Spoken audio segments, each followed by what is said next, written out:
Hello, everyone, and welcome to this week's episode of the Munce Report off the back of what's been another huge week for the stable. Where do we begin? Well, you can't go past Stampy, can you? A homebred wearing the famous colours of Tulloch, who's now won over $600,000 in prize money after his win in the listed Loftney Stakes last weekend. And joining us is one half of the partnership behind Stampy, owner-breeder Phil Gutsky. Welcome, Phil, and fittingly, I believe you're coming to us from a park somewhere on the way to the races. Yes, g'day guys. On the way to the sunny coast today. It was certainly a very long weekend of celebrating. Yes, you've been known for your celebrations, and the bear hug has become a Phil Gutsky trademark. I don't know how Chris fares off the back of a Phil Gutsky bear hug, but it was obviously a great emotion, great celebrations after the win on the weekend. Absolutely, yeah. I guess it's part of these traditions we start. You've got to continue. Chris, how's the body feeling after the latest bear hug? The ribs took about 4 or 5 days to get over. But no, it was all good. I ducked behind the petition there trying to duck away from him, but he still got hold of me, so it was a bit of fun. He doesn't miss you, does he? But what a day, Phil, for you and the family, and obviously Mal Schumacher, who's the other part of the Stampy story. It's a great story. So I guess, some people may have already heard it before, but I know he's got a special place in your heart. Tell us about where the Stampy story began on your property. Yeah, look, Malcolm was the one that had the mare Envelope and on his farm down at Emmaville, just over the border in New South Wales. And just through other horse connections, we got to know each other and decided to bring Envelope to Queensland and breeder. And Whittington was first year stallion, and we'd had some connections at Grandview. So she went across to Whittington and was in the days when things were for us very much being on a cattle property. I can remember taking the mare over in a little cattle truck, not a flash float, and I reversed onto a dirt mound because there wasn't a ramp there, and we unloaded her.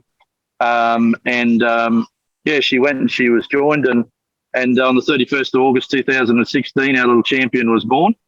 And from the really early days, Michael Greaves and Mark Farmer over there at Grandview had a strong opinion of the horse, and he actually participated with the mare in the parade on Grandview's open day for the year that he was foaled. So I guess right then he had a certain style and that about him. So we raised him, weaned him, and then he went through his education, little stints down at the stud. We'd send him in. And pretty much then he just, worked his way around the farm. Quite often you'd see him cantering around after weaners, keeping the cattle in check. And, it was a hilly paddock, a really good piece of country he was on, and he'd just work up and down those hills all day. And I think it really toughened him because that's one of his greatest traits. And, so then he was gelded, he was broken in. The guys at Grandview really took him from literally conception all the way through. We did the pre-training, and at that time we were looking to decide on a trainer, and it was just not long after the Magic Million sales, and we knew that Chris had taken interest and he'd purchased the Whittington. So the approach was made, and Stampy headed in, and he was quirky as a 2-year-old, and he made his way through, always showing something. I mean, his first race was the Feel and Ready 3 years ago. That was his first race start. So, since then he's just sort of been in and out and looked after, and obviously had Chris's confidence all the way through.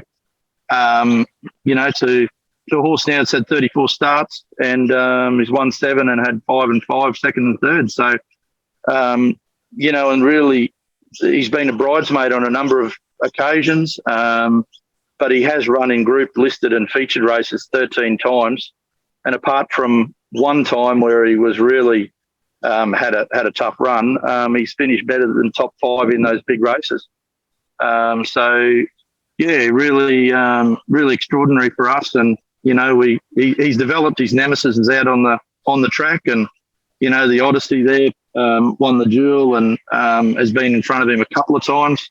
Master Jamie just pipped us last year to get a ticket in to the Stratty and the Gateway. Alligator Blood's the Command and Conquer. So he's really mixed around with those. He's in the big Jonker race when a Jonker break takeover targets record that day. So he's really, for us, just had a presence at a lot of those memorable runs around the place. So certainly we couldn't be happier with what Stampy's done for us. That and the really pleasing thing on the weekend is lockdown kept Malcolm south of the border for over 200 odd days, and it was a real pleasure and a great thing that Mel could make his way over the border and be here, because it was certainly our biggest win. And we love to be at the races together and certainly share that special thing together. So that was huge. And one little thing, just to pay a bit of credit to Stampy as well. Going back 18 months ago, he wins races and everyone says, "Oh, it's great. You do those things," and obviously there's nice prize money attached and good days out. But 18 months ago we were in the drought, and it was bloody tough for Mel and I. He had his sheep farm, and we got a cattle farm, and it was just dust. And I guess Stampy was like our Parlap in the Depression, and in all honesty, it really gave us something each day to ring each other and talk about. We had the dust, the drought, the animals dying and bogging around us, and it was tough to face every day. But having that little horse really gave us that pipeline to keep us sane, and we'll never sort of forget. That's probably one of the greatest things that he's done for us. In the time that he's raced, and look, he's Chris always says he's got legs of steel, and he's as tough as nails, and he's never had a qualm injury wise, touch wood, and look, we hope that continues, and he just keeps every prep, he just keeps getting better and better for us. Yeah, well, it's a great story.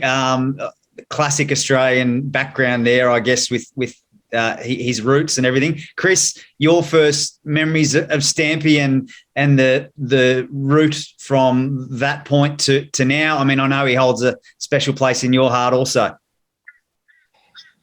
Yeah, well, he when he first came to our stable, Grandview had broken him in and done a lot of education with him, and he came into me really quite forward. And originally I thought, he could be one that I could get to the early races and all the rest of it. But he went, by the time they'd sort of come around, he was feeling his body a little bit, so we put him away and looked after him a bit. But when he come back, like, he'd always shown us that bit of, that, I suppose, X factor that sort of, we knew we were going to have a horse that was going to be able to gallop, and as Phil said, we ran him in the Feel and Ready's first start in the race, and although he was beaten, he still raced very, very well before he come out.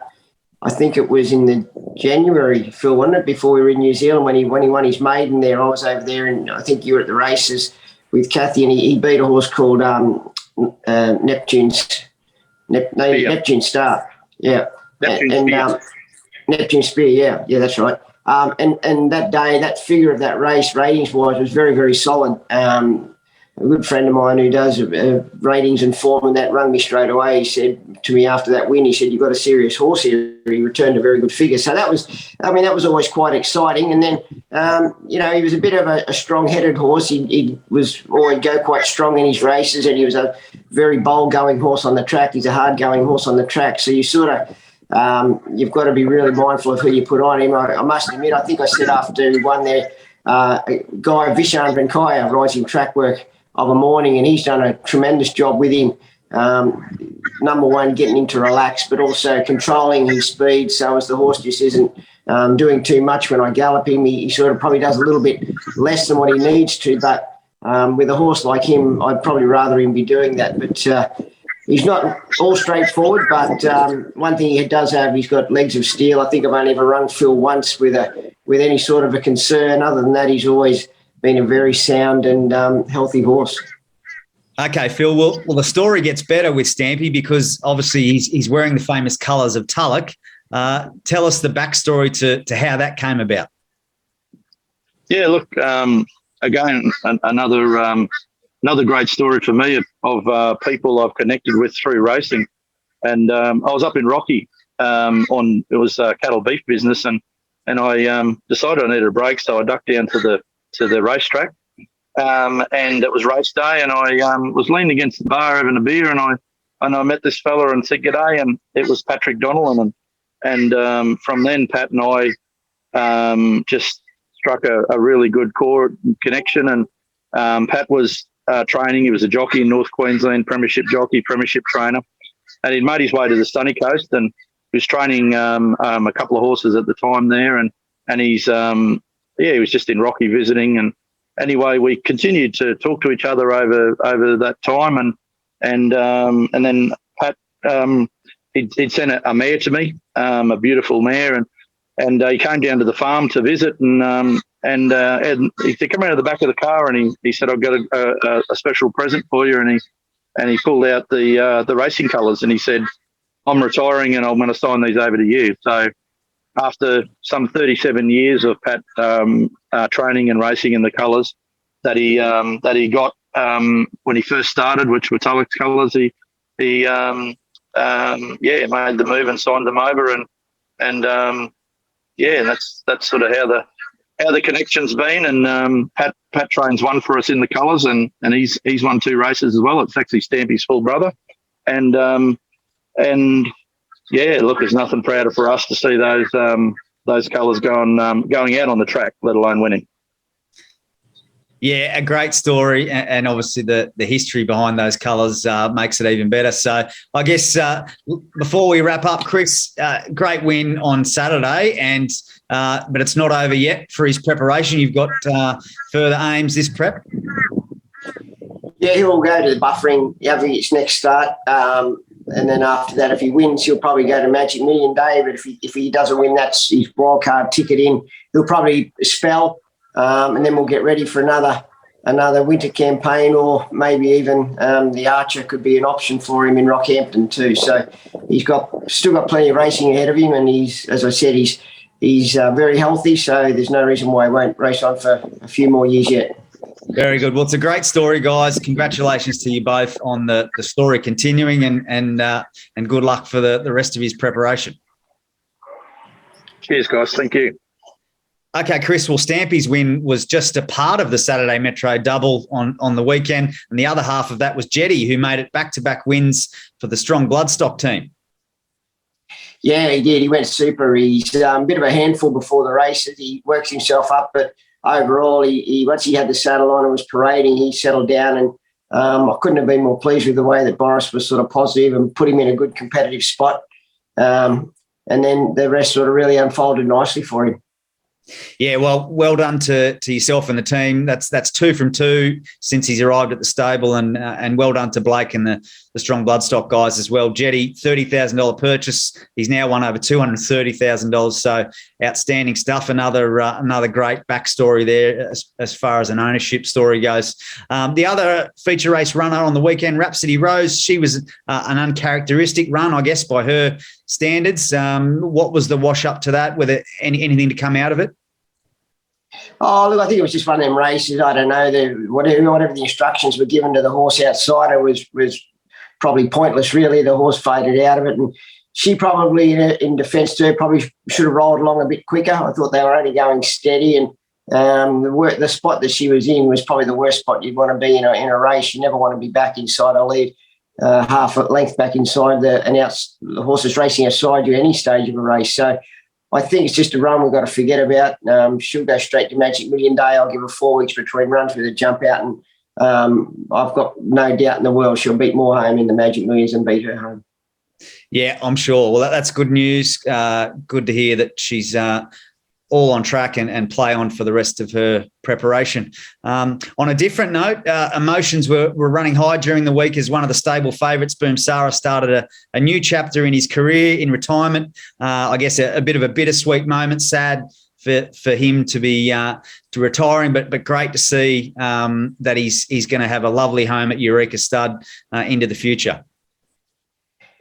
Yeah, look, it was very telling on the stable. But I mean, look, the writing had probably been on the wall for quite some time. He put his heart into everything. His last win here at Eagle Farm, and I felt this time around when he came back in, he was doing as good as he could, but that probably wasn't really good enough, you know. And after Jimmy Byrne trialled him 2 weeks ago, he sort of come back and said he just wasn't right and wasn't the same sort of horse. And then I galloped him on the Tuesday morning, and it was a very, I suppose, lacklustre gallop by his standards. So I just felt, you know, for the health of the horse and the owners, I mean, they don't want to be going to the races and seeing their horse perform no good. And I don't want the horse to be under any undue stress, but he doesn't need to be. I thought the best intention of the horse would be to retire him, and everybody was in agreement. So I'm sure he's at Eureka now, looking after all the young bucks up there, and I'm sure he'll be a very good nanny up there.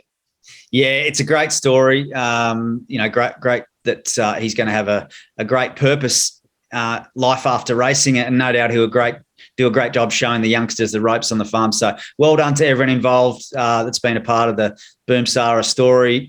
He's obviously taken everyone on a fantastic ride. Okay, well, Christmas is upon us, but before that, you've got runners either side of the big day, kicking off with Ipswich Friday. Secura Star heads there in the Eureka Stud colours, benchmark 72 handicap over the 1100. She's third up here after finishing seventh at the Sunshine Coast last start over the 1,000 metres. Yeah, she's probably been underachieving a little bit so far, her first two runs back. Don't know why. She's very well in herself. She's very fit and looks terrific. But I just don't understand why. She had a nice trial last Friday and had a good gallop and won it. So hasn't drawn ideally Friday. So I've just got to wait and see what happens there, whether we still go ahead with running her or whether we wait. But the mare herself seems to be in pretty good order.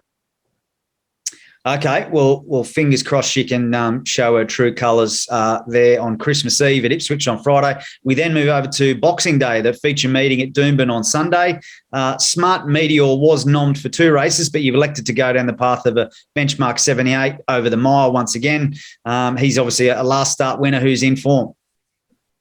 Yeah, well, I had been sort of a bit keen to run him in the Burnborough, thinking that it was a handicap, and I didn't realise it was set weights with penalties. And when that was the case, he was very poorly placed against a few of these other horses there that had sort of up in the ratings, and the weight they had to carry was too close to him. So we thought we might as well stay with the benchmark 78. Jaden Lloyd stays on him. He won very well the other day. So I think he's worked on the course proper this morning at Doomben, was terrific. He was very strong through the line. So I'm sure he'll give us another good sight there on Sunday. Yeah, well, good luck to Connections there. He's obviously in form and loves the 1,600 metres. The next run on the program is Boom Nova, who's entered for a Class 3 plate over the 1,200 metres. She's had a jump out between runs and looked good in doing so. Yeah, we put a set of blinkers on her. I think it done the trick. She seemed to really improve nicely. She had a gallop this morning at Eagle Farm, and I couldn't have been more happy with the way that she galloped and, more importantly, the way she pulled up. So she hasn't drawn ideally. She's drawn terribly, to be honest. So I'm just going to have a think about where we go and what we do with her, because she's just starting to race herself into a bit of form. She's one of them fillies, she always seems to, you think she's going good, and she is, but for some reason she always seems to need a bit of a run under her belt before she has a good blowout. So whether she'll run on Sunday or not, I don't know. I'd love to run her, but I just don't know whether from the barrier is the right thing to do. Okay, we'll keep an eye on scratchings there. Good luck to everyone if she does take her place, the grey mare. The final runner on the program in the feature BJ McLaughlin Stakes for the 2-year-old is Elude, who's in the BK Racing and Breeding Silks. First starter by Spirit of Boom and was placed behind Palazzo Spirit in a recent trial, and obviously that form has stacked up pretty well. Yeah, he's had a jump out since, and he's had another good hard gallop under his belt as well. He galloped on the course proper at Doomben this morning and was very, very impressive with the way he stretched out through the line. It's a big ask, first start into a Group 3 race like the BJ McLaughlin. It's not something I would normally do, but with these Queensland horses. We've sort of, if we get into this stage of before the Magic Millions, we've nearly got to run them to see where we line up with them. But he's certainly a very nice horse. He's got a bright future, and he's going to go a long way. Okay, yeah, obviously got an opinion of him, so good luck to the BK Racing and Breeding team with Elude. We then move over to the Gold Coast on Sunday, Boxing Day meeting. We don't have acceptances as yet, so I guess a bit of a disclaimer there, but you do have Black Widow nominated for 2 races on the program. Yeah, well, he'll be probably only running down there, I think, on the day. He's having his first run back from a spell. He's had 3 trials, I think, so he should be fitting well enough for a race like that to kick off in. Okay, and then throwing ahead to Monday, the Sunshine Coast, December 27, you've got a couple of nominations there. Jungle Land looks like he may be the only one and was probably a forgive last start. Yeah, well, look, I've still got to wait and see with him what we do. He had done a bit of work this morning, so I want to see how he pulls up from that before I commit to running him. Elude's also nominated for that day too, so I'll possibly accept and just see where he draws. But probably right at today, we're probably leaning more towards running in the BJ. Okay, very good. Well, they're the runners that gets us through the Christmas period and beyond. So wishing everyone a great Christmas. Obviously, the racing industry doesn't stop. So thanks to all the staff that continue to care for the horses over the break, and anything you want to say to owners, mate, before we go? Oh, I just think so much. Got a wonderful group of owners in our stable right now, and just thank everybody for their support, their ongoing support, and hopefully we can get plenty more winners in the new season for everyone. Very good. I'm sure there will be. Merry Christmas, everyone. Have a great break.